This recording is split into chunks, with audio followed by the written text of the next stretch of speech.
Hey, what's up, YouTube? It's Monday, July the 2nd, 2012, and I am your Proof Weight Loss Surgery Works Monday Vlogger B. Today we're talking about food choices and how we make them. The first question, and I have to apologize, I've only read through these once, so I may be kind of looking over and reading like I'm in the third grade. But anyway, here we go. First, do you plan your meals and snacks in advance? Well, these are going to be interesting questions because this is something that I've changed a lot over the course of the last 5 years since I started my weight loss journey, and even again over the last 2 years since I got weight loss surgery. Just depending on where I was and what I was doing. And I probably should preface these by saying that I currently work in the food industry. I work 8 to 10 hour days, usually across when I would normally have 2 to 3 meals. And a lot of times what I eat and when I eat is based on how busy we are at work and what we have at work. We have a family meal towards the beginning of our shift, and it's usually leftover stuff or stuff that we can't serve to sell, or stuff that we get free from vendors. So I never know what's going to be for dinner from one night to the next. So I kind of have to make some better bad choices, and I'll talk about that later. There's a question that pertains to that. So a lot of these are going to be kind of variable because my schedule is really variable and my menu is really variable. But as we'll talk about, I've got a couple of things that I keep in my pocket to make sure that I get some healthy nutrition in throughout the day. So anyway, do you plan your real meals and snacks in advance? No, it's virtually impossible for me to do that, like I said, because of how I eat. I also found it to be kind of tedious. I have a very busy, very active lifestyle, and what tends to happen when I plan in advance is it gets repetitive, and I hate repetition. I hate repetition. I'll get very bored and then I'll stop doing it, and so I kind of have to find a balance. And what I do is I kind of plan to an extent. Like, I have some things in my refrigerator and freezer that I always have on hand, because I know if I got home and I didn't get a chance to eat, or what we had for dinner was really crappy and I just couldn't eat anything, I can go and I can throw some frozen shrimp in a pot and I can heat them up, or I can grab a protein bar, or I can make a shake. Things that I can keep that aren't going to go bad, that are portioned out already. And if you guys check out my my channel, I've got some videos on portioning and stuff that I can keep on hand, that I can just grab when I need them. So I guess the answer to that question is yes and no. I plan the parts that I can plan, and then the things I can't plan, I kind of plan around, if that makes any sense. Do you read nutrition labels when you shop and choose what to put in your shopping cart and bring into your environment? Well, yes, I read the labels on everything, even if I plan on not getting it. If it's just something I want to look at, it's like, oh, look at this product, I read the label. I would recommend that everybody read labels. I mean, it's just knowing what you put in your body is probably the single most important part to having successful nutrition.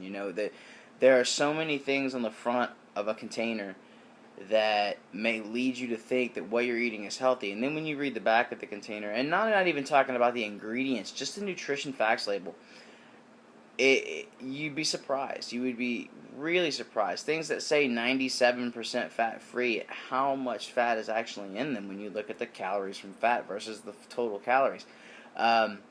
In fact, and I hate to keep pointing you guys back to my channel, but I've got a couple of videos on how to read labels, and it's just some amazing stuff that if you don't read labels, once you start reading them, you'll see is out there. It's pretty crazy stuff. Next question: do you base your daily food intake on calorie, protein, carb, or fat minimums and maximums? I used to, religiously. I was a calorie counter, and I this many calories a day. And a lot of that is based on what I'm eating. Like, there's no way that I could find out how many calories was in something that I ate at the restaurant. I mean, I could, but it would take me a hell of a lot more time than I have during a busy shift. And even then, it changes from one day to the next. So counting calories in that environment is almost impossible. And I think that I've studied food and nutrition long enough to get a good idea of what I'm eating. Just by knowing what's in something, I can say, okay, a 4-ounce portion of this has got about this many calories, and it won't be exact, but it's a really good foundation for me to plan the rest of my day. And again, I'm gonna refer back to that. You know, I'm in a position where I have to take what I'm eating, what I'm forced to choose from, and making those better bad choices, and then basing the rest of my day on that. And that's kind of my game plan, and it works for the most part, for me anyway. Do you deal with any shame, guilt, or negative self-talk when you eat? When you eat something that's not the best choice? If yes, how do you get past that and move on to the next choice? That's a really, really, really good question. And it's not something that I typically struggle with. The only time that I get those type feelings is when I do something really, really bad. And when I say really, really bad, I mean like I'm sitting at home, I haven't had anything to eat, and I'm like, you know what, I want some ice cream. And I go and I get ice cream. It doesn't happen often, but it happens. And I'm like, you know, I really shouldn't get this, but to hell with it, I want it, I'm going to go get it anyway. And I know, and it's probably why I don't beat myself up over it so much, I know we have to give ourselves those things, as long as we're not doing it every damn day. But there's a point where I tell myself I shouldn't eat this, and then I tell that voice to shut the hell up because I'm going to eat it anyway. And I feel a little guilty for that. But I'm very conscious that attitude is extremely dangerous because it can lead to other things, and I'm very, very aware of that.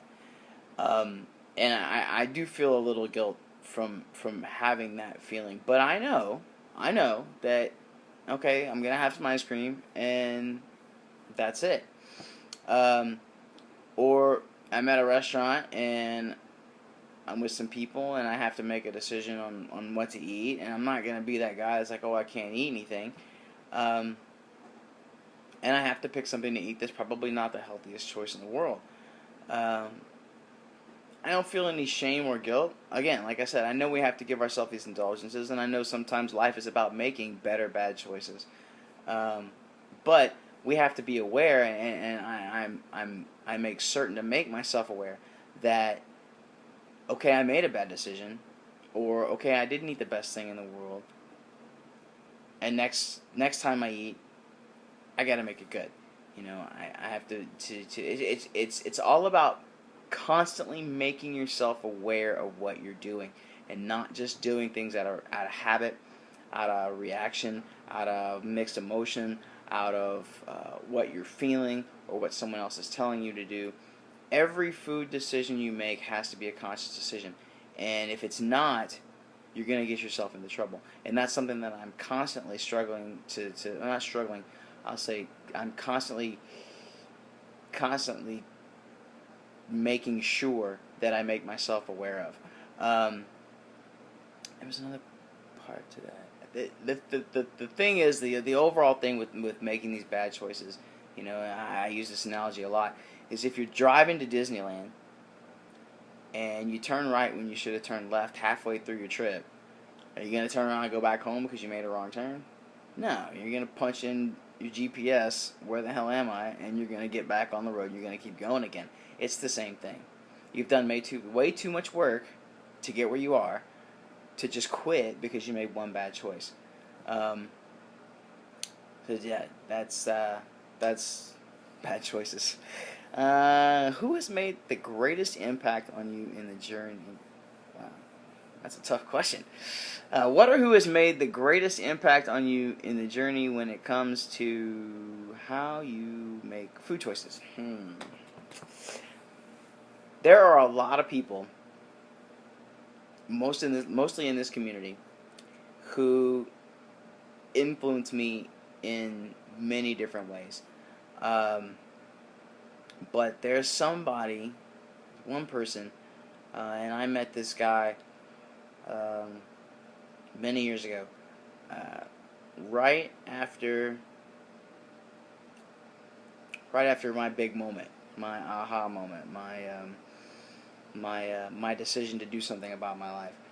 This guy's a nutritionist in Houston. And if you guys are in Houston, you should look him up.